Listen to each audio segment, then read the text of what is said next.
സാഹസിക ദൗത്യത്തിനിടെ മലയാളി പർവ്വതാരോഹകൻ ഷെയ്ഖ് ഹസൻ ഖാൻ അമേരിക്കയിലെ ഡമനാലി പർവ്വതത്തിൽ കുടുങ്ങി.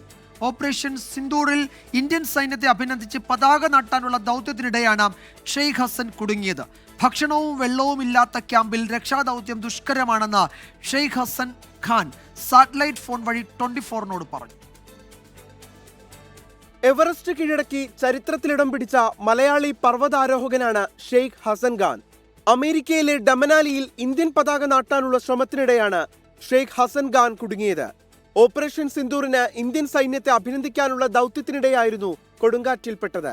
അമേരിക്കയിലെ ഏറ്റവും വലിയ പർവ്വതത്തിന് 17,000 അടി മുകളിലുള്ള ബേസ് ക്യാമ്പിലാണ് ഷെയ്ഖ് ഹസനും ഒപ്പമുണ്ടായിരുന്ന അമേരിക്കൻ പൗരനും ഇപ്പോൾ.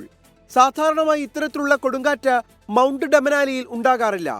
ഭക്ഷണവും വെള്ളവുമില്ലാത്ത ക്യാമ്പിൽ രക്ഷാദൗത്യം ദുഷ്കരമാണെന്ന് ഷെയ്ഖ് ഹസൻ ഖാൻ 24-നോട് പറഞ്ഞു. സാറ്റലൈറ്റ് ഫോൺ വഴിയാണ് ഹസൻ 24-മായി ബന്ധപ്പെട്ടത്. ലോകത്തിലെ പ്രശസ്തമായ 6 കൊടുമുടികൾ കീഴടക്കിയ ഷെയ്ഖ് ഹസൻ ഖാൻ ധനകാര്യ വകുപ്പിൽ സെക്ഷൻ ഓഫീസറാണ്.